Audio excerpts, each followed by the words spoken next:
Pampa Debates. Oferecimento GBOX. A proteção certa para a sua família. Unimed Porto Alegre. Cuidar de você. Esse é o plano. Biscoitos Zezé. Carinho que vem de família.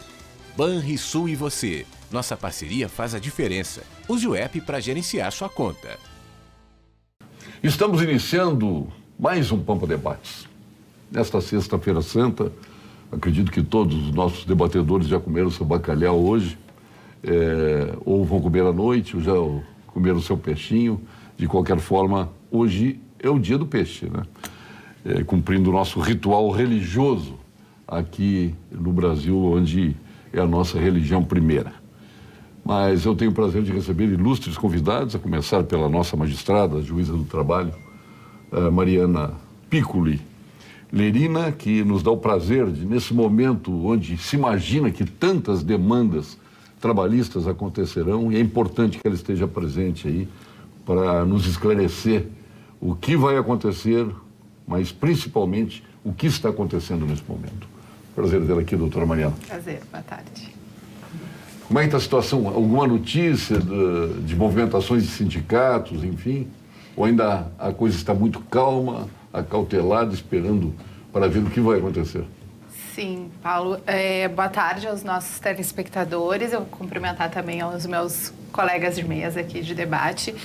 Não está calma, a gente está com uma movimentação bem intensa, seja nas questões relacionadas ao coronavírus, seja no nosso trabalho diário, porque primeiro é importante destacar que nós estamos trabalhando com trabalho remoto, nós não paramos nesse período, inclusive já há a divulgação da produtividade nossa nesse período, tanto servidores quanto magistrados, toda a equipe administrativa também do tribunal segue trabalhando, e nós temos um dado bem importante que nesse período nós já tivemos mais de 80 milhões de reais quitados aos reclamantes, em valores que já estavam à disposição, né, de demandas, execuções trabalhistas e que foram já alcançados aos seus credores.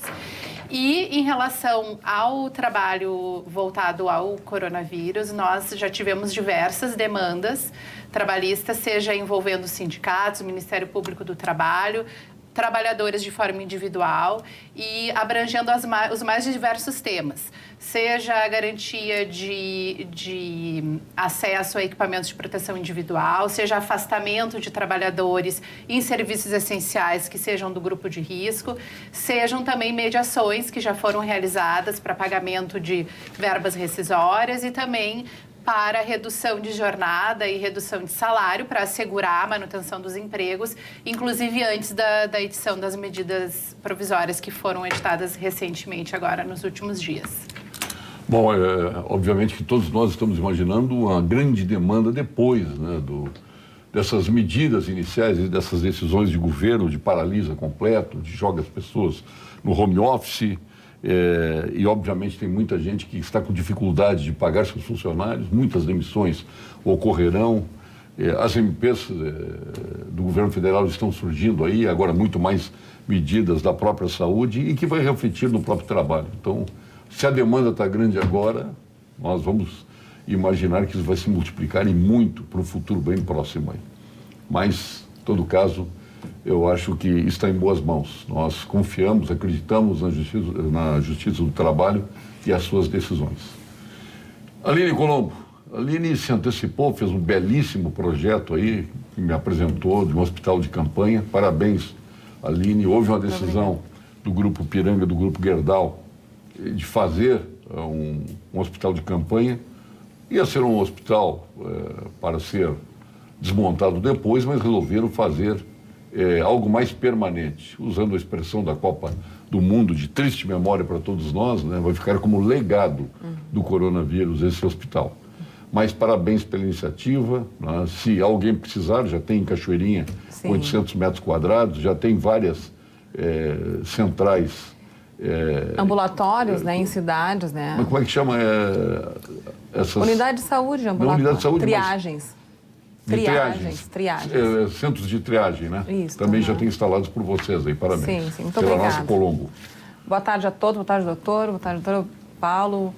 Um prazer estar aqui novamente, dando continuidade ao que o Paulo está falando. Nós da Columbus nos antecipamos em fazer, juntamente com a All-in Designers, todo um projeto muito bem estruturado de 7 mil metros quadrados para deixarmos disponível para toda a nossa rede de saúde, que em 15 dias nós poderíamos montar todo um grande hospital de campanha, né, em qualquer área da cidade. Nós deixamos esse projeto pronto.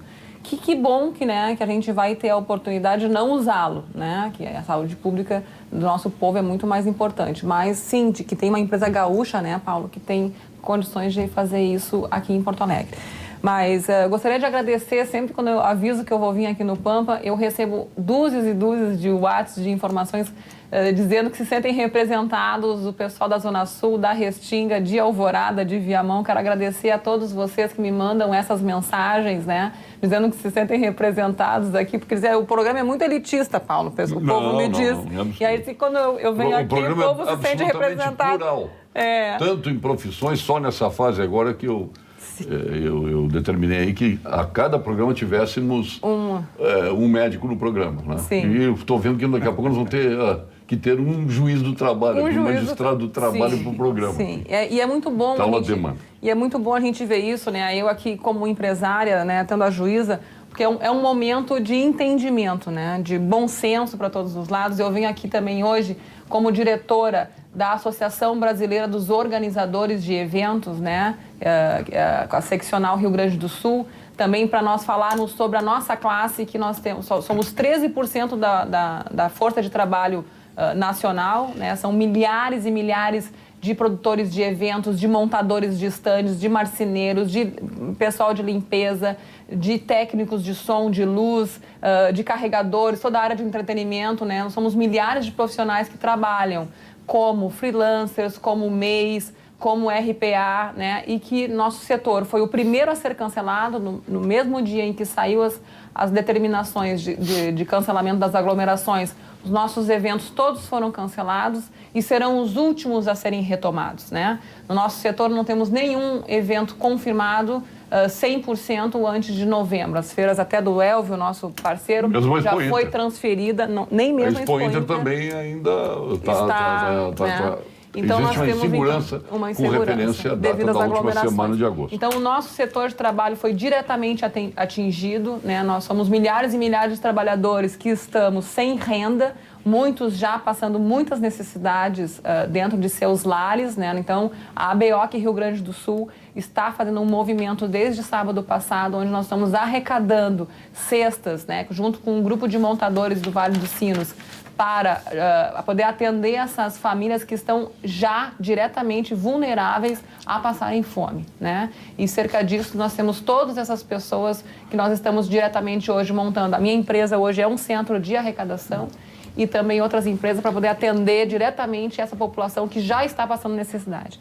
Nossa preocupação é depois disso que se haja compreensão, que não se venha uma enxurrada, né, doutora, que a gente estava comentando de ações trabalhistas, porque todas as partes, nós, as empresas, não temos faturamento.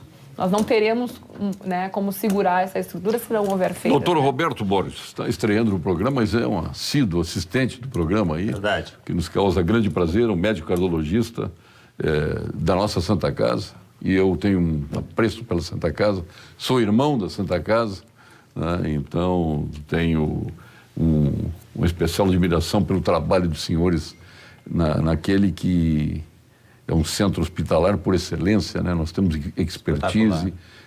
A Santa Casa, pelo que eu vi lá na década de 80, quando fui visitar com o governador Jair Soares, Dom Vicente Scherer, a Santa Casa absolutamente destruída, era triste. Eu chorei dentro da Santa Casa. Hoje a Santa Casa é um exemplo para o mundo, né, de excelência médica. E os senhores estão no centro disso tudo aí. Então, parabéns para começar e para que o senhor estreie no programa aqui. Muito obrigado, Paulo. Muito boa tarde meus colegas de bancada. É verdade, eu como filho da antiga Fundação Faculdade Federal de Ciências Médicas de Porto Alegre, cujos hospitais foram... Que foi a Faculdade Católica, né, de Ciências Médicas. Mais antiga ainda católica. Depois né? Fundação Faculdade Federal de Ciências Médicas. Que era o meu tempo de estudante, né? E depois Universidade Federal de Ciências da Saúde, né? Que é como se chama hoje. E como filho dessa faculdade, meu hospital-escola foi a Santa Casa e o Instituto de Cardiologia, os 2 hospitais que eu faço parte do corpo clínico, mais o Mãe de Deus. Obrigado pelo convite. Nós estamos aqui nessa situação, eu estava ouvindo as nossas colegas, e é dramático mesmo, né? Na área médica não é diferente, Paulo. Na área médica a gente tem esse drama de como manter os consultórios funcionando, os ambulatórios funcionando. Na Santa Casa a gente tem um drama, eu estou mais ligado ao Hospital Santa Rita, que é onde nós trabalhamos com a cardiologia nuclear, e nós estamos vivendo esse drama, né? A Santa Casa, felizmente, tem uma condição financeira mais favorável, tá? Então talvez as questões trabalhistas aí a gente não sofra tanto, mas... Tem uma grande gestão a Santa Casa.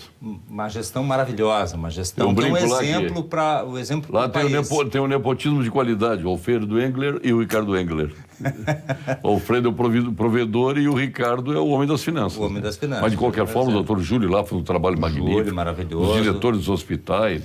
Cada diretor, estamos muito o nosso bem servidos. diretor, né, o Carlos ali no Santa Rita. Então, a equipe de enfermagem maravilhosa, toda a equipe de saúde, o staff de saúde da Santa Casa realmente é um staff sensacional. Mas sim, nós estamos preocupados dentro da classe médica com o funcionamento mais singular, mais celular, né, dos profissionais. Nós realmente temos essa preocupação porque como manter as coisas, né? E talvez nós estejamos vivendo um momento que mais na linha, nós estávamos conversando antes, né, Paulo? Mais na linha do Osmar Terra. Talvez nós estejamos dando valor demais a uma situação aguda. E nós temos situações crônicas. Tá? E dentro dessas situações crônicas, por exemplo, o Covid é uma situação grave, real. Ninguém discute isso. Não se discute, está aí. Mas será que o corona é mais importante que as coronárias? O trocadilho é uma brincadeira, sim, mas é uma realidade. Será que ele é mais importante que as coronárias? Eu pergunto para vocês aqui. Vocês têm ideia de quais são as 3 maiores causas de mortalidade no mundo? Duas eu não tenho dúvidas. Uma é o trânsito, outra a violência urbana. E a fome. E a própria fome. Fome, violência urbana. Eu imagino doutora? que seja violência também. Foi o que me ocorreu. No Brasil, realmente. Tá? É uma realidade. Nós vivemos uma guerra no Brasil, né? As mortes na violência urbana no Brasil são 10 vezes maior do que nós tivemos na plenitude da guerra da Síria. Essa que é a verdade. É verdade. E conseguimos reduzir nos últimos 2 anos 25% essa violência urbana. Acidentes de automóvel estão entre as 10 principais causas de mortalidade no mundo. Tá? Mas a maior de todas as causas de mortalidade chama-se doença isquêmica do coração. Doença isquêmica do coração. Especificamente doença isquêmica do coração. Ou seja, exclui-se aí valvulopatias, exclui-se aí insuficiência cardíaca, arritmias, basicamente infarto.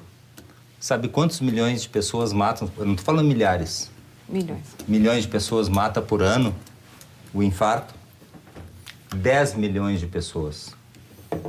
10 milhões de pessoas. O coronavírus já matou em torno de quanto? Em torno de 50 mil pessoas. 50 mil. Em segundo lugar, qual é a segunda causa de mortalidade no mundo? Acidente vascular encefálico ou cerebral, que é uma doença vascular também, mais 6 milhões de pessoas. Depois vem doenças pulmonares obstrutivas crônicas. Então, só doenças vasculares que envolvem as 2 primeiras causas, que é o infarto agudo e o AVC, matam 16 milhões de pessoas por ano, mais ou menos. Por que nós damos tanto valor ao Covid? Temos que dar. Mas talvez essa O senhor falou em hipervalorização... Covid, eu até fui porque eu vi todo mundo, ou Covid, a Covid, né? É a Covid porque é doença, né? A Covid recebeu o nome por ser uma doença. Vírus, por ser o vírus é o coronavírus, né? Isso. Mas a doença foi intitulada como a Covid, por a cultura boba, que isso aí pouco importa, mas de qualquer forma, a doença se chama Covid, esclarecendo com o senhor. Perfeitamente. É que o coronavírus, na verdade, é uma gama de vírus, né, que chegou até o 19 e se chamou Covid-19. Né? Eu fiz a brincadeira do corona e das coronárias. O porque, 19 verdade, vem pelo ano, né, da descoberta. E pela sequência do que foi descoberto. Mas, na verdade, eu fiz a brincadeira porque as coronárias, né, que são a principal causa de mortalidade no mundo, também levam esse nome porque o nome das coronárias, uma curiosidade, é porque as coronárias também têm a forma de coroa. Elas abraçam o coração em forma de coroa. Por né? isso. Exatamente, por isso que tem essa forma, esse nome de coronárias. Mas, se nós analisarmos, por que a mídia não dá o mesmo valor a esse drama da mortalidade? Porque as autoridades não dão o mesmo valor. É por isso. A mídia não inventa nada. Valor, e nós temos uma tendência de adaptação ao longo do tempo, realmente de nos adaptarmos àquilo que é crônico, àquilo que é antigo. Nós nos adaptamos a isso. Se nós tivermos 1 milhão de mortes por ano por Covid-19, isso vai deixar de ser notícia em 2025. Deixará de ser notícia em 2025. Entra no lugar comum. Exatamente. Então, eu peço que nós valorizemos essas outras mortes, Paulo. Bom, vamos à questão do trabalho, que vai afetar pesadamente as pessoas, a vida das pessoas. E ligado ao trabalho está a economia. Quando se fala em economia, se fala em geração de emprego e geração de renda. Eu sou daquela tese que nós jogamos as pessoas na informalidade. Por incompetência dos gestores públicos que roubaram o que puderam nesse país, e o que não puderam roubaram também. Por incompetência, que é incompetência tão danosa quanto a roubalheira que nos assolou, e somado esses dois fatores, incompetência e roubalheira, nós tivemos que achacar cada vez mais empresários com impostos exorbitantes que ninguém suporta mais. Ninguém consegue mais pagar a conta Brasil, não se consegue pagar. Aí não se consegue manter os empregos. Aí se joga as pessoas na informalidade. E pior, se convence a todos que a informalidade é legal, que é a melhor coisa do mundo, que é importante a terceirização. Então vai todo mundo para a terceirização. E aí, quando ocorre um fato como esses, os primeiros a serem prejudicados são aqueles que foram jogados na marginalidade da terceirização. Essas pessoas que estão sofrendo. Essas pessoas são as primeiras a sofrer os danos. É o camarada que trabalha hoje no seu aplicativo, ou vamos pegar aí o Uber, vamos pegar outros aplicativos, pegar um gaúcho aqui, que agora nós temos o Garupa, ou as pessoas que foram vender cachorro-quente, foram vender picolé, foram vender tudo que podem vender. Estas pessoas foram proibidas de trabalhar, foram impedidas de trabalhar naquilo que os governos e os parlamentos aprovaram que era bom, que era a terceirização. Pois a terceirização se revelou danosa e criminosa num momento como este. É isso que eu queria lhe ouvir, dentro daquilo que a senhora pode, porque a senhora, obviamente, a gente entende que a senhora tem limites profissionais para dar a sua opinião. Sim, essa correlação é bem interessante e quando eu fui convidada para fazer parte aqui hoje da mesa de debates, Perfeito. Foi algo que, refletindo, eu pensei muito, porque quando lá em 2017, e um tempinho antes, em 2016, quando começaram os debates sobre a reforma trabalhista, uma das ideias que se vendeu foi exatamente essa, de que autorizar formas de contratação de empregados de forma precarizada seria interessante para a economia, seria interessante para a coletividade. Para os próprios. E para os próprios trabalhadores, assim, não foi... Eu confesso que acreditei nessa tese. Sim, e assim, era muito comum nós vermos pessoas, trabalhadores, assalariados, dizendo que gostariam de ser contratados da forma mais informal possível para terem menos descontos de tributos do seu salário. Então, as pessoas foram convencidas de que aquela forma era a melhor e isso resultou, inclusive depois, outras medidas. Teve mais recentemente, em 2019, agora teve uma medida provisória que tratou do contrato verde e amarelo também, que eu já tive a oportunidade de palestrar sobre isso. É um contrato super polêmico, cheio de nuances, cheio de detalhes que são complexos até para o próprio empregador que resolve adotar essa medida. E também é uma forma de precarizar a mão de obra do trabalhador. E agora nós estamos pagando essa conta, porque nós tivemos diversos trabalhadores colocados na informalidade, muitos tiveram que ir para os aplicativos, que é o fenômeno que nós denominamos, né, dentro do direito do trabalho da uberização, que não é só o Uber, envolve todos esses outros aplicativos de locomoção e de entrega de comidas e, enfim, de outros itens, que agora está mais abrangente, né? E isso, quem é que vai pagar essa conta? É o dinheiro público, porque essas pessoas que não estão podendo trabalhar neste momento... Me permito de contestar, é o dinheiro privado, não existe dinheiro público. O privado recolhe seus impostos, entrega na mão do malfadado gestor público, toma aqui, administra o meu dinheiro. E administra o contribuinte. O que eu quero dizer é o dinheiro privado. Não recebe nada em troca. Não deu para entender, só para... Tá certo, mas melhor colocando, como a Aline falou, nós que vamos pagar. É a sociedade, porque essas pessoas vão ter que fazer, para fazerem frente às suas despesas básicas de sobrevivência, vão ter que usufruir da ajuda emergencial. E, para além disso, agora, que daí já é um debate mais recente, são as medidas provisórias que foram editadas agora nos últimos dias. E tem uma questão que já está sendo debatida aí no âmbito até do próprio Supremo Tribunal Federal, que já se pronunciou sobre, para dar uma interpretação conforme num dos itens ali, que é sobre a questão da redução dos salários e da jornada. Uma questão que eu acho interessante chamar atenção aqui, que é, mais uma vez aqui a gente vê pouca estrutura de atendimento de pequenas e médias empresas, que geram muitos empregos, mesmo as grandes empresas, mas a gente acaba deixando as grandes empresas num outro lugar, digamos assim, porque normalmente são empresas que têm condições de fazer frente a esses momentos de crise, seja por já terem crédito pré-aprovado e poderem fazer caixa nesse período e ter mais poder de negociação com fornecedores, enfim, diferentemente do médio e do pequeno empresário, que trabalha ali mês a mês, dia a dia, para ter o seu faturamento. Que é quase uma informalidade. Exato. E aí nós temos E que é mais de 90% das empresas, né? Exatamente. Em quantidade, são empresas que geram muitos empregos diretos, porque as grandes empresas também se valem da terceirização. Aí não estou dizendo que é ilícito, mas assim, é também uma ilícito forma. Não é. É uma forma de contratação. Aliás, nem todas as leis passam por depuração moral e ética. Então, assim... Injustiça. Uma questão importante que eu gostaria de trazer aqui é esse ponto da redução de salário.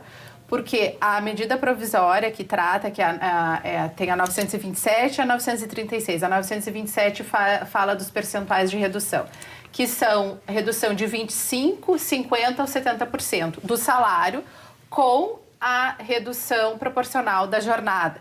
Daí, primeiro, nós temos uma questão ali, que a medida provisória assegura a manutenção do valor hora. Aí a gente já tem um primeiro ponto ali, que é qual é o valor hora, qual é o divisor. Eu vou adotar o critério da pessoa que trabalha 8 horas ou eu vou transformar num valor hora equivalente a 6 horas e aí eu vou fazer a apuração do salário. Então aí nós já temos uma questão. Por quê? Porque isso já vai criar uma certa dificuldade para o empregador. O outro ponto é a dificuldade para o empregado. Primeiro que a Constituição Federal prevê que não pode haver redução de salário. E a redução de salário é a questão da estabilidade financeira do trabalhador, é o seu poder aquisitivo na economia. Não é a preservação do valor hora, porque senão nós vamos chegar ao ponto de que o empregador pode, à medida do risco do negócio dele, reduzir para 4 horas, 6 horas a seu bel prazer. Não pode, né? O trabalhador tem essa garantia de não redução do salário. E aí, qual é a contrapartida do poder público? É pagar um percentual de 25%, 50%, 70%, conforme for a redução, só que este percentual não é o restante do salário que falta, é um percentual sobre o valor máximo do seguro-desemprego, do benefício do seguro-desemprego, que hoje está em R$ 1.800. Então, o que vai resultar isso? Primeiro, para alguns empregados, pode ser que valha mais a pena, financeiramente falando, ser dispensado e usufruir do seguro-desemprego. Lembrando que o seguro-desemprego, por conta de uma medida provisória do ano passado, agora é tributado, né? Que é outra questão que eu não vou falar aqui, senão eu vou fugir do tema. E se não valer mais a pena ele ser dispensado e usufruir do seguro-desemprego, ele vai ter uma perda brutal dos seus rendimentos. E o que isso vai resultar? Primeiro, dificuldade de sobrevivência daquele trabalhador. Mas o segundo ponto é que o trabalhador vai, para poder sobreviver, ele vai ter que fazer frente às suas necessidades básicas. E muito provavelmente ele vai deixar de pagar financiamento, conta. O que isso vai resultar? Inadimplência. E isso vai reverter contra também a coletividade. Isso quer me Porque para o mercado financeiro... Tem um outro item importante aí, que é o ciclo destrutivo na economia. Ou tu Exatamente. desemprega as pessoas, ou tu reduz o salário das pessoas, ela deixa de consumir e isso gera mais desemprego, menos renda, menos consumo, menos industrialização, menos comercialização. E a roda da economia, ela é quebrada nesse momento, por esse ciclo destrutivo. A gente tem o primeiro reflexo na economia de mercado, né, que as pessoas param de consumir, e depois nós temos lá adiante no mercado financeiro, porque a taxa de inadimplência afeta o lucro da empresa e afeta a precificação das empresas no mercado financeiro. Perfeito. Então, isso é algo assim que a grande preocupação, nós, hoje, assim, falando juristas, né, da área do direito do trabalho, é claro que a gente tem essa preocupação primeira, que é a manutenção dos empregos, a manutenção da renda das pessoas. Mas a gente também tem que pensar que não adianta o trabalhador pagar essa conta, porque ele depende do seu salário para sobreviver, e afetar a economia, porque se existe um interesse em preservar a economia e o desenvolvimento do país, e depois nós vamos ter um período de recuperação também, não vai ser só a recessão nesse intermédio de tempo do isolamento ou da pandemia, né? Então, a gente tem essa preocupação também com a própria economia. Mudar hábitos para combater o coronavírus. Vamos juntos. Durante os últimos meses, a Unimed tem desafiado você a mudar um hábito e encontrar a sua melhor versão. O novo coronavírus apareceu e vamos precisar do esforço de todo mundo. Por isso, a gente tem um novo desafio até tudo voltar ao normal. Fique o máximo possível em casa. Cuidar de você. Esse é o plano. Unimed. Cuidar de você. Esse é o nosso plano. A mensagem é da Unimed. E vamos às informações do Conselho Regional de Medicina do Rio Grande do Sul. Plantão Cremers. Desde 2018, o Cremers está mais ágil, está mais moderno, está mais próximo dos médicos, inovando na prestação de serviços, na capacitação e na representatividade, assumindo, assim, importante papel no debate dos grandes temas da saúde. Mais do que regulamentar e fiscalizar o exercício profissional, o Cremers se renova para defender a boa medicina e a saúde de qualidade. Cremers, em ação pela saúde. Há vinhos do mundo, e hoje é dia de tomar um vinhozinho, né, com peixe e com bacalhau, né? Há vinhos do mundo, e domingo na Páscoa nem se fala. A Vinhos do Mundo está atendendo pelo WhatsApp e telefone fixo para que você garanta seus vinhos sem sair da sua casa. Nas compras acima de R$200, a entrega é programada. E ela chega até a sua casa em 24 horas. E é gratuita para, obviamente, a nossa capital, Porto Alegre. Confira as ofertas da semana em www.vinhosdomundo.com.br/promoções, promocões no caso, e aproveite as ofertas da Vinhos do Mundo. Um abraço a Tabita Alves, gerente de marketing. E um abraço também ao Juarez, da nossa Vinhos do Mundo. Paulo, eu queria aproveitar... Cooperado Unicred, está muito em dócil. Desculpa. Nós temos primeiro o faturamento. Desculpa. Primeiro o faturamento, depois a notícia. Não, estou brincando, aqui nós temos um tempo aprazado para colocar no ar os nossos merchandise. Atenção, Cooperado Unicred, estamos aqui para reforçar o nosso compromisso em fazer você prosperar. No momento atual, recomendamos que avalie as necessidades do seu negócio e, se necessário for, juntos vamos traçar uma nova rota, visando sempre o desenvolvimento sustentável dos seus projetos. Nosso atendimento é personalizado e está disponível nos canais digitais. Juntos, encontramos a melhor solução. A mensagem é da Unicred.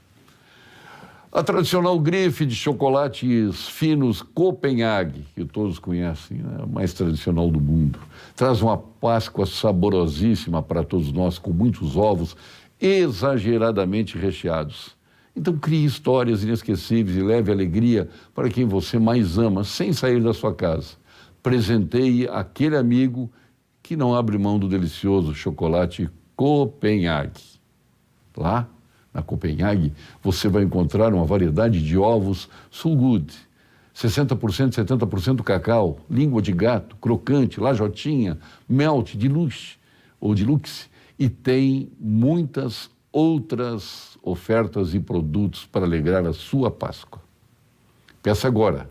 E pedindo agora, você vai ganhar 30% de desconto nessa Páscoa e com o frete grátis, disponibilizando a entrega para Porto Alegre. Você pode pedir pelo telefone, WhatsApp, o número está na sua tela aí, é o 51 Porto Alegre, 98-518-2786. Se for para o WhatsApp, 8518-2786. A forma de pagamento pode ser até por via depósito bancário, sem qualquer problema. Eu vou pedir agora que o senhor anuncie o nosso próximo quadro aqui no Pampa Debates. O senhor pode fazer esse favor? Nosso cardiologista, claro. Dr. Roberto Borges. Uma honra. Vamos agora ao quadro Saúde com o Dr. Gilberto Schwartzman. Seu professor? Professor, grande amigo. Olá, Paulo Sérgio. Quem sabe sobre coronavírus são os infectologistas. E eles dizem que o isolamento social é a melhor forma de nós nos protegermos nessa pandemia. Máscara é importante, sim, mas o fundamental é ficar longe das outras pessoas, pelo menos 1,5 metro de distância. O governador está absolutamente certo em manter o isolamento social.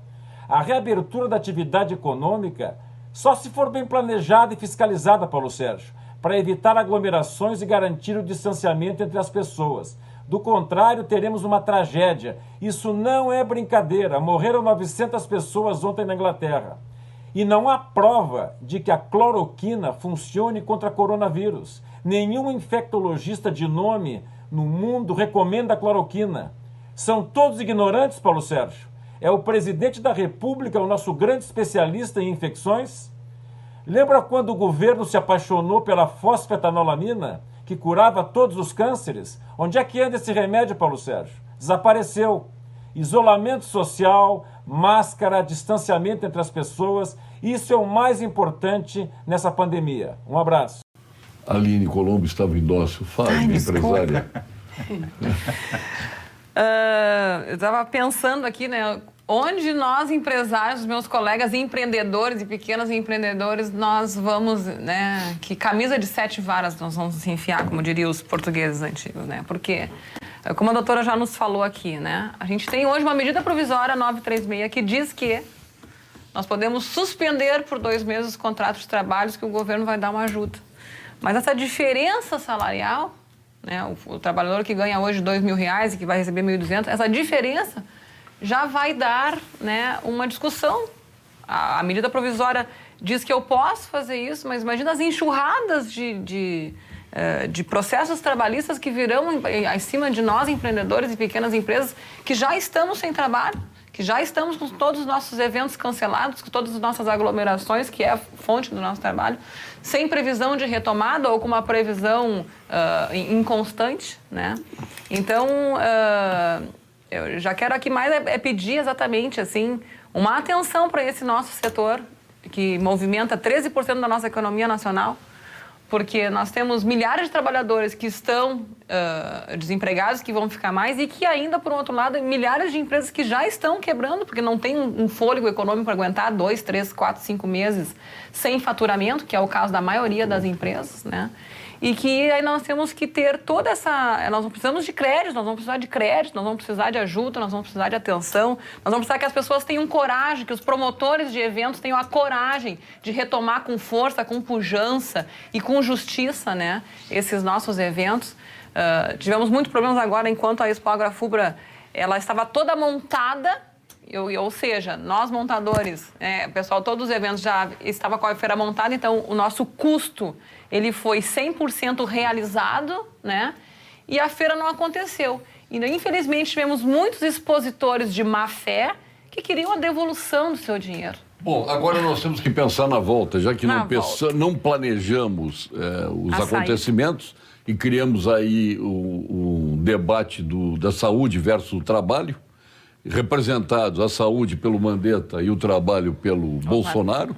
Muito embora o Bolsonaro tenha pensado certo, ele se expressou de forma equivocada, faz parte, ele sempre foi assim, ele não mudou na maneira de ser, ele continua sendo o mesmo capitão que estava no Exército na década de 70, o mesmo parlamentar por mais de 30 anos, e está sendo o mesmo presidente, com as suas intempestividades aí, idiosincrasias que a gente conhece. Então, obviamente, esse enfrentamento não foi bom para ninguém.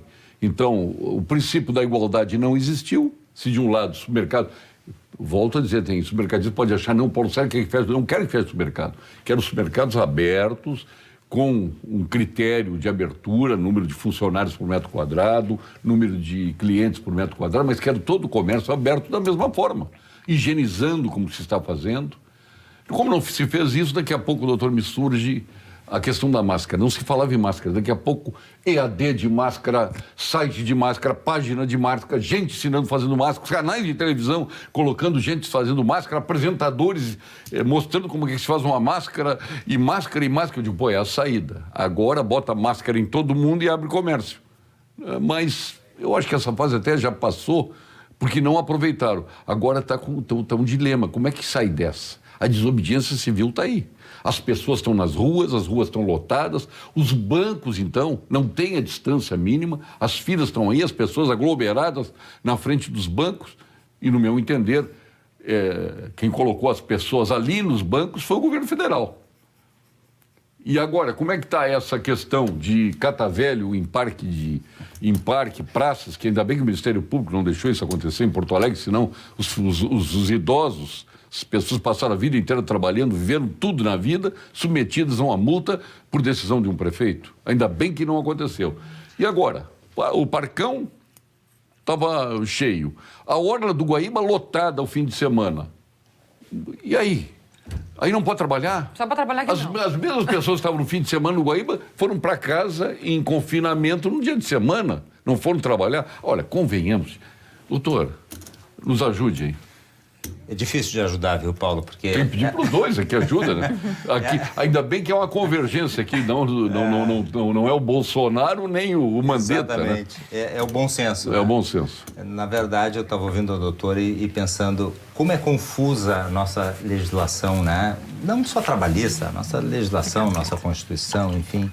Estava ouvindo a doutora falar e pensando nos Estados Unidos, que não é uma realidade nossa, onde o empregado é pago por hora e não tem desemprego, é o pleno emprego, né?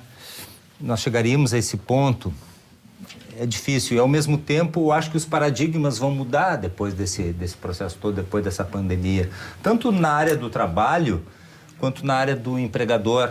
Talvez a gente venha para um meio termo mais consensual, essa polarização talvez termine, não sei, mas alguma coisa no nosso paradigma vai mudar, porque se os sindicatos não mudarem, pensando em facilitar a vida do empregador e o empregador não mudar, pensando na vida do seu empregado, nós não vamos sobreviver, né? Isso na área da medicina é a mesma coisa, na área da saúde é a mesma coisa. Então, existe essa confusão, existe essa politização que existe na área do trabalho, essa polarização, essa ideologização das coisas. E certamente isso está acontecendo no nosso meio da saúde, né? Nós temos mandetistas ou osmaristas daqui um pouco, né? Os bolsonaristas contra aqueles que defendem um isolamento mais radical. E isso acaba virou virando ideologia. É um absurdo. Isso é um absurdo. Na verdade, o que nós precisamos fazer? A meu ver, um isolamento vertical, né, que não está acontecendo. O isolamento horizontal realmente não faz sentido. Para mim, não faz sentido. As pessoas de baixo... Se nós praticarmos o isolamento vertical, isolarmos pessoas de mais idade, botarmos as pessoas saírem a trabalhar, o empresário, todos nós vamos conseguir tocar nossas vidas, né? E o isolamento, esse isolamento físico, social, ele não chega a ser um isolamento afetivo. Nós podemos manter o contato afetivo com as pessoas, celular, chamadas de vídeo, aproximar essas pessoas e, ao mesmo tempo, preservá-las. É uma questão de responsabilidade. Mas não... A maldade, isso aqui me angustia, é a maldade. Tem gente que coloca assim, é a vida ou o trabalho. Isso que é absurdo. É absurdo. O trabalho é vida. Exatamente. O trabalho é vida. Trabalho é um vida. absurdo dizer uma bobagem. Nós dessas. conversávamos antes, né? Nós vamos ter casos de fome, suicídio, desespero. Então, isso é questão de... Não, isso é questão de saúde, depressão, desespero. Isso é uma questão de saúde. Doutor, eu pegando a deixa ali que o senhor estava falando sobre a questão dos Estados Unidos, né? Trabalho por hora. Infelizmente, nós estamos muito distantes dessa realidade. A maioria da nossa empregabilidade... Hoje, as pessoas que a gente dá trabalho, elas não têm condições de empregabilidade. A maioria dos colegas que eu tenho, eles têm que ensinar as pessoas que eles têm que cumprir a jornada semanal. Que elas têm que vir trabalhar todos os dias. Que ela Doutora Aline, olha, o que a gente vê nos Estados Unidos não é bem o que acontece nos Estados Unidos. Olha agora nessa coronavírus, a miserabilidade em Nova York, em Manhattan. Bom, nos arredores nem se fala, estaremos fora da melhores ilha. estruturados aqui do que lá. Onde eu vi mais mendicidade na minha vida estava eu e Denir Sequim na frente da prefeitura de São Francisco, na Califórnia.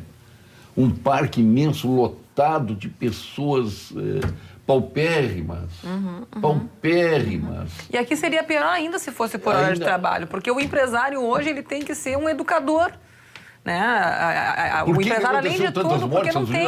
Nova York, a capital do mundo, ali tem gente de todas as origens, de todas as paradas, tem muito de miséria também. Claro. E aqui, vocês que estão aí na periferia com os seus depósitos e tal, Sim. E não é nessa periferia que me refiro na outra, nos bolsões, cinturões de misérias que as grandes cidades têm. Sim. Se chega lá o coronavírus, aí sim vai ser tragédia. Mas, Paulo, tu entende? É isso que eu estava falando. Aline, quer dizer, se os sindicatos não cederem, né, é isso que eu acho que vai acontecer, essa mudança do paradigma. Se os sindicatos radicalizarem, o empregador não vai ter como absorver essa massa de esfomeados que nós vamos ter. Se os grandes liberais da escola de Chicago, de Friedrich August von Hayek, do hiperliberalismo, não entenderem que, nesse momento, talvez eles tenham que questionar a sua cultura. Eu nunca vi tanto liberal favorável a Keynes. Ao social.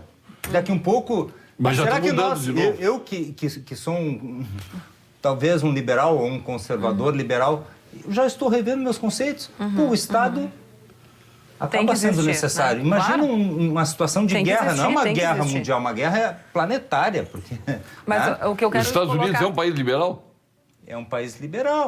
Mas, no entanto, a intervenção estatal está sendo necessária. Eu imagino que o Trump deve estar sofrendo para tomar as atitudes sociais que ele está tomando. E necessárias. Paulo, até se me permite, eu acho esse debate bem interessante sobre a questão do liberalismo, porque é exatamente isso que acontece durante...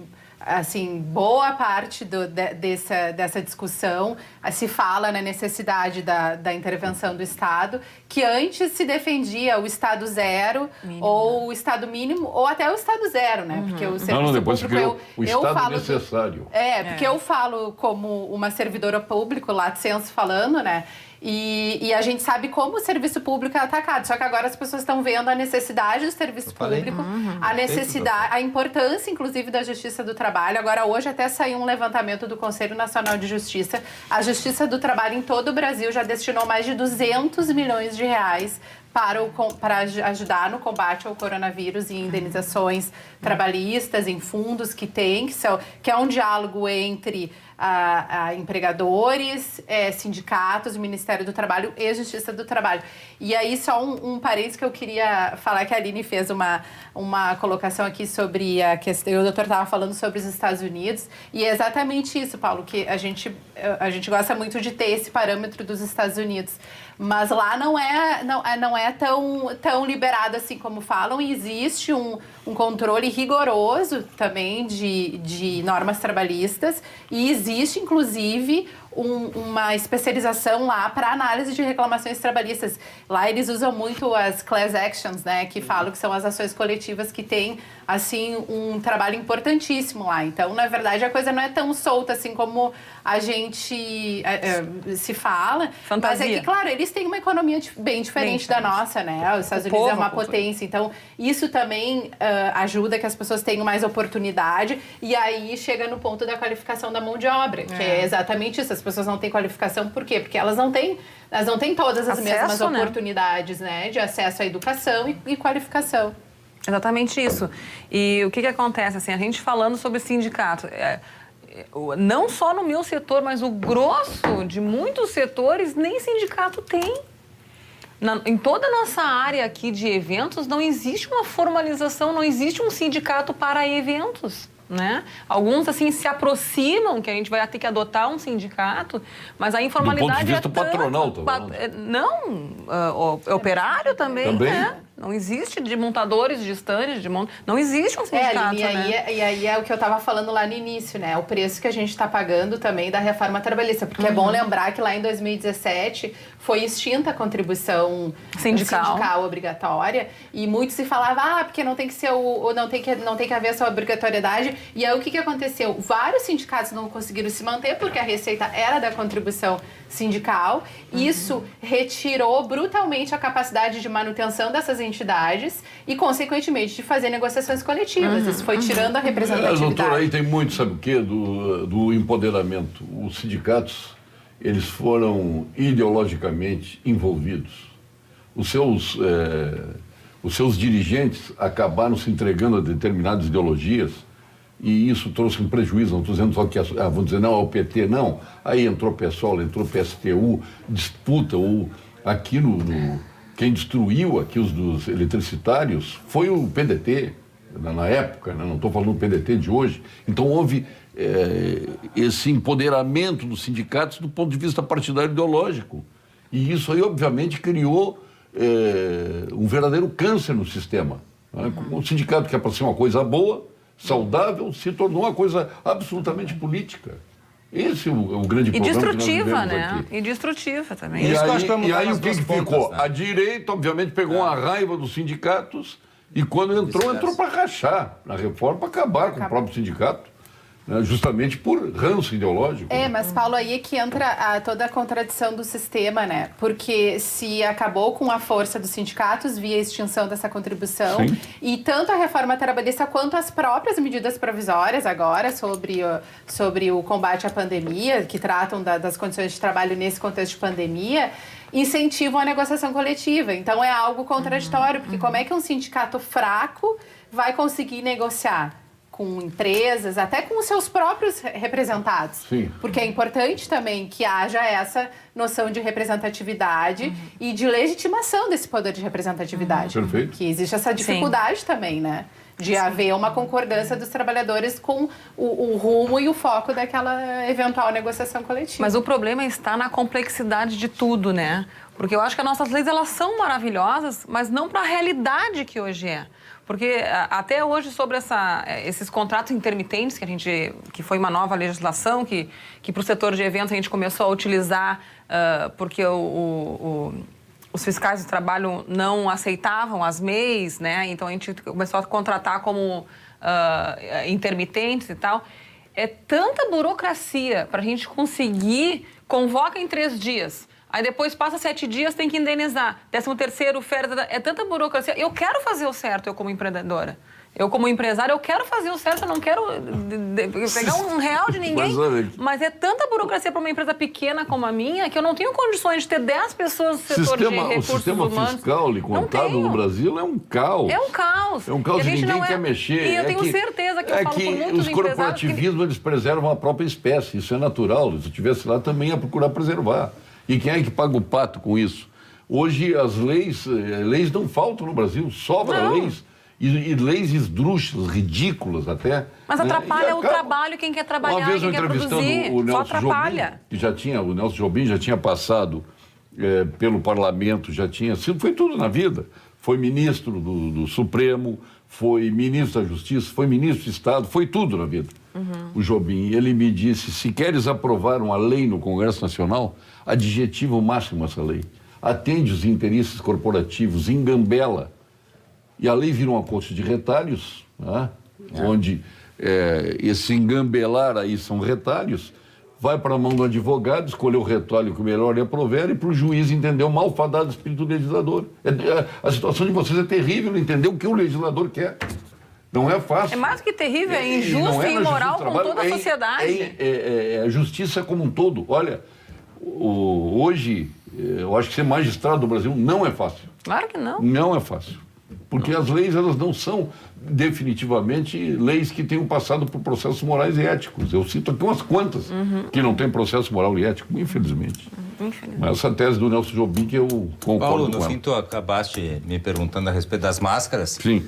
Eu elocubrei, filosofei e acabei não respondendo. O que acontece é o seguinte, é que na verdade tem a ver com esse caos, né? Eu quis dar essa introdução, essa sinopse, pensando nessa situação do caos, da nossa cultura, de relativizar tudo, né? Relativizar tudo. Em relação à máscara está acontecendo a mesma coisa, nós estamos relativizando demais, né? A pessoa vai sair de casa, é responsabilidade para consigo e com o próximo. Use máscara. Vai no supermercado, use máscara. Né? É uma situação... Mas, doutor, não estava falando que é uma situação exagerada? Sim, mas nós estamos vivendo um momento agudo. Até em respeito a esse momento, nós sim devemos usar a máscara. Né? Esse caos, na verdade, fez com que nós estávamos falando de isolamento vertical, horizontal, nós estamos fazendo um isolamento meio diagonal, né? Porque no fim das contas, o que acontece? Eu fui no supermercado hoje, eu vim da praia para o programa, passei no supermercado, e o que eu mais vi eram pessoas acima de 60 anos, todas elas sem máscara. Né? E quem é que está ficando em casa? As pessoas mais realmente produtivas, né? Não que essas pessoas não sejam extremamente... Tem muitos desses produtivos que estão provando que eles não são necessários, os empregos. Isso é. Nós estamos descobrindo isso também. O que eu queria com esse cara aqui? Muito empregador vai se dar conta Não aconteceu nada, ele não veio, não aconteceu nada. Daqui 3 meses o cara vai... Pô, mas esse cidadão não me fazia tanta falta. Vai acontecer isso. Mas nós estamos vivendo essa inversão, né? Isso no dia a dia, as pessoas que vão no supermercado vão acabar observando. Então, assim, máscara é importante, o isolamento vertical, distanciamento vertical, isso é importante, né? Protege os idosos, sim. A idade é um fator de risco. Aliás, não só a idade, o principal fator de risco, eu estava lendo um estudo agora, para o Covid, para a mortalidade, a comorbidade mais fatal é a cardiopatia. Então, a gente está falando do idoso. O idoso e o cardiopata devem ficar em casa. Essa é a comorbidade mais fatal para a pandemia que nós estamos vivendo. Então, tirando essas pessoas, né, nós não precisamos desse isolamento. Perfeito. Nós vamos agora ao ponto final com Gimo, qualidade comprovada e Casa Valduga. Ponto final. Oferecimento produtos Gimo, qualidade comprovada. Lá em Casa Valduga, os vinhos da Valduga espetaculares. Está lá a cave da Casa Valduga, uma das melhores do mundo, fechada, né? Bom, vamos ver. A gente fica pensando no turismo e tristemente pensando no turismo. Aline Colombo, seu ponto final. O meu ponto final hoje, então, vai num pedido para os promotores dos eventos, né, que tenham a coragem, né, de em breve poder estar retomando as suas atividades, né, e colocando a economia para girar. Quero pedir em nome da ABEOC do Rio Grande do Sul que acessem as nossas fanpages, nosso Instagram, ABEOC-RS, e nos ajude na campanha de arrecadação de cestas básicas para os trabalhadores do setor de eventos que foram diretamente atingidos. Agradecer também aqui a oportunidade de estar com a nossa juíza do trabalho, a doutora Mariana, né? E já desde então conversar com todo o público desse meio, né? Nós somos um grupo só, nós somos uma sociedade em comum. Não adianta todo mundo querer prejudicar e se aproveitar um pouquinho, esse jeitinho não vai dar certo. Nós precisamos de bom senso e de consenso para nós, em breve, podermos retomar a nossa pujança econômica com a força do trabalho digno e honrado. Sua continência vai para quem hoje? Em Vai... tempos de Bolsonaro, agora pode ser o seu cotovelaço. Vai o cotovelaço, né? O meu cotovelaço hoje vai para o Padre Seron, que tem feito um trabalho com a nossa comunidade na Restinga, muito importante. Aliás, eu conheci o Padre Seron na sua casa. É, né? No seu aniversário lá. Também ao Dunga, que tem feito um trabalho maravilhoso lá na Zona Sul, com as Tinga. famílias. E ao nosso Aliás, eu tenho que dar horas para Tinga. É bom me lembrar, pedir para a Rose convidar o Tinga para vir aqui. Passa o no WhatsApp Pampa Debates aqui. O Tinga tem feito um trabalho social dentro do nosso bairro da Restinga, onde ele conseguiu formar um time, e esse time é time Fome de Aprender, e ele está servindo 200 refeições por dia para moradores de rua, né, o qual eu também faço parte desse time. Nós colocamos lá uma estrutura piramidal para dar cobertura para esse restaurante, né, onde ficam mesas e cadeiras. Agora está... E ele botou no ele time tá dele entregando. o Dunga e o do Alessandro. E o Tite é o técnico, né? E a Colômbia Eventos faz parte desse time com muita honra, com muito orgulho, onde nós estamos tentando dar um mínimo de dignidade para os moradores de rua. E dentro desse ônibus tem uma biblioteca também, né? Onde também com a biblioteca nós estamos... Ela está passando a tropa em revista, a continência dela. Doutora Mariana Piccoli Lerina. Bom, Paulo, eu vou deixar aqui, então, uma mensagem para todos os trabalhadores e empresários que nos assistem, para dizer que a Justiça do Trabalho está inteiramente à disposição de todos vocês. Nós temos um canal de divulgação do nosso trabalho na página do Instagram.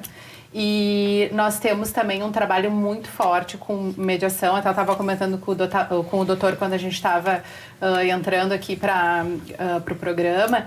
E é um meio de solução de conflitos importantíssimo que a gente está ressaltando muito, porque claro que nós trabalhamos muito com o conflito já instaurado, mas a mediação é justamente para tentar criar um denominador comum, para criar um denominador comum, né, entre o empresário, o empregador e os seus empregados, porque o nosso interesse é viabilizar o trabalho e viabilizar a atividade econômica também. Importante deixar isso bem ressaltado aqui, porque às vezes a gente tem aquela pecha, digamos assim, de que a gente está aí para o trabalhador. Não, nós temos o interesse de pacificar os conflitos e fazer a justiça social. Essa é a mensagem que eu queria deixar aqui para todos, que contem com o trabalho da Justiça do Trabalho e que contem conosco. Nós estamos de portas abertas, seguimos trabalhando nos processos, embora os prazos estejam suspensos, as equipes todas estão trabalhando normalmente. Perfeito. E a sua continência? Eu vou deixar aqui os meus cumprimentos ao Júlio, do Cozinheiros do Bem, que é um coletivo independente. A nossa presidente da Matra faz parte. Dê um abraço a ela, doutora Carolina Gralha, grande querida amiga e companheira aqui do Pampa Debate. Exatamente. A nossa presidente faz um trabalho incrível na associação, para todos nós, né, representando os magistrados do trabalho. E também faz esse trabalho social, que é, como a Aline falou, né, essas pessoas que estão em vulnerabilidade, são pessoas invisíveis e que agora a pandemia começou a mostrar, né, porque com menos pessoas circulando nas ruas, a gente passa a ver essa miséria aí que, vamos dizer assim, estava escondida, né, não estava escondida, mas muitas pessoas não viam. Então, meu cumprimento vai para ele, que está fazendo uma parceria bem legal com vários restaurantes da cidade para distribuir refeições para essas pessoas. Maravilha. Mas tem coisa do desembargador Rui Armando Gessinger, me mandou lá de Atlântida, ele está lá, tá na quarentena dele lá. Mandou a foto lá da Prefeitura de Porto Alegre, placas enormes, a praia está interditada. Mas o que é a Prefeitura para interditar a praia? E o direito de vir? Isso é federal, isso aí é questão, é área de marinha. Aí olha, eu vou fazer depois um glossário aí de tudo, poderia ser um gozário para gozar todos eles aí, porque tanta medida que eu vou te dizer, aí manda entregar em Bagé, que tem o caso de corona lá, e não está assistida, manda entregar o que manda entregar lá? Um freezer para guardar cadáver. Imagina o que o prefeito fez. Por favor. Bom. Doutor Roberto, seu ponto final. Entre quaresmas e quarentenas, né, eu quero deixar meu ponto final para esse espírito de moderação que eu tô percebendo, que é para onde nós estamos evoluindo. Estava ouvindo a Aline, a doutora Mariana. Eu acho que nós vamos migrar para isso. Isso me deixa feliz. É uma mensagem positiva que eu quero deixar para o telespectador, para a sociedade. Eu acho que nós vamos atingir esse espírito de moderação. O empresário, o empreendedor, ele vai olhar para o seu colaborador de uma forma diferente. O colaborador vai olhar com um espírito diferente para o seu empregador. A Justiça do Trabalho vai trabalhar de uma forma diferente. Então, esse espírito de moderação é o que eu realmente espero que a gente atinja daqui 3, 6, 9 meses. Então, meu ponto final, acho que vai para isso. Eu acho que nós temos que buscar isso e é isso para isso que eu torço, Paulo. E a sua continência? Minha continência vai para o pessoal da Bom Jesus. Eu faço um trabalho lá há bastante tempo. Nós estamos trabalhando em casa para a produção de máscaras. São máscaras baratas, porque na verdade são máscaras feitas de um tecido autorizado pelo Ministério da Saúde, que podem ser lavadas com água e sabão e quando passa no ferro ela esteriliza. E o pessoal da AFASO, que é a associação que trabalha dentro da Bom Jesus, vai fazer essa distribuição para nós. Essa continência para eles. Eu quero dar um abraço aí para o nosso Eduardo Trindade, o presidente do Conselho Regional de Medicina, o Marcelo Dornelles, subprocurador, ex-procurador-geral de Justiça, ao Exeric, ao Alexandre Gadré, a comandante Nádia, que estiveram lá com o general Mioto no Comando Militar do Sul, entregando doação aqui do programa, do Pampa Debates. Sim. Nós juntamos aí 150 mil aqui só com os participantes do programa, já fizemos doação para a Defesa Civil e hoje vamos entregar 40 pulverizadores para... Foi na quarta-feira que entregamos, pulverizadores para parada de ônibus, pulverizadores para recepção de hotéis, de tudo que se possa imaginar, pulverizadores profissionais. Então, obrigado a eles, aí um abraço. De aniversário hoje o Márcio Binzeli, a Leila Bittencourt Leuferman, o Ricardo Marquesotti, publicitário, a Lisete Ordovaz, o Paulo Sandri, a Maria da Graça Cássio, o Sérgio Augusto Isbabo, o Vitor Oldoni, a Eunice Marini, o Guilherme Matzenbacher, a Ana Luísa Sampaio de Camelli, o Sérgio Gonçalves Neto, o juiz José Paulo Baltazar Júnior, Giovanni Feltz, nosso deputado e secretário, o Júlio Ricardo Motim Neto, presidente do grupo de MED Panvel, o Clarindo Tissot e o Afonso Ritter, nosso colega jornalista. Um abraço a todos eles aniversariantes. Estamos na sexta-feira, então, uma feliz noite de Sexta-feira Santa, que venham boas notícias e que nós consigamos terminar a Páscoa e começar uma nova vida com decisões favoráveis ao trabalho. Esse é o meu desejo particular. Vamos esperar que o governador Eduardo Leite assim proceda, que os prefeitos ajam da mesma forma, né, e que a gente recupere essa condição de trabalhar, as pessoas ganhar dinheiro e fazer a economia girar e menos pessoas sentirem fome. E a gente, eu fico imaginando como é que essas pessoas se sentem recebendo a necessária cesta básica aí para conseguir se alimentar, né, e esmolas para conseguir o seu sustento. Deixem as pessoas trabalhar dentro, claro, de padrões exigidos numa questão como esta, tão séria quanto a do coronavírus. Ao menos é o meu desejo, foi o meu desejo desde o primeiro minuto, que se organize isso e que se consiga fazer uma questão de equidade no tratamento entre todas as empresas e entre todos os profissionais que estão no mercado. Obrigado, Aline Colombo, obrigado, doutora Mariana Piccolo Leria, muito obrigado ao meu amigo Roberto Borges aí, nosso cardiologista. Nós retornaremos na segunda-feira com mais um Pampa Debates. Feliz Páscoa para todos e com o chocolatinho Copenhague, que nós já falamos sobre ele aqui. É espetacular. E com com 30% de desconto, Copenhague. Até vou dar de novo o telefone aqui, se ligar, ainda consegue Copenhague. Estava praticamente esgotado. 9851, vou até dar diferente, 98-518-2786. 98-518-2786. A Aline já anotou ali, vai encomendar o seu Copenhague. Muito obrigado, até segunda-feira, feliz Páscoa.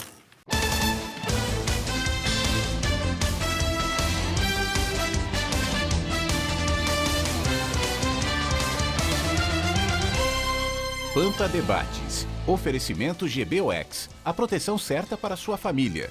Unimed Porto Alegre. Cuidar de você. Esse é o plano. Biscoitos Zezé. Carinho que vem de família. Banrisul e você. Nossa parceria faz a diferença. Use o app para gerenciar sua conta.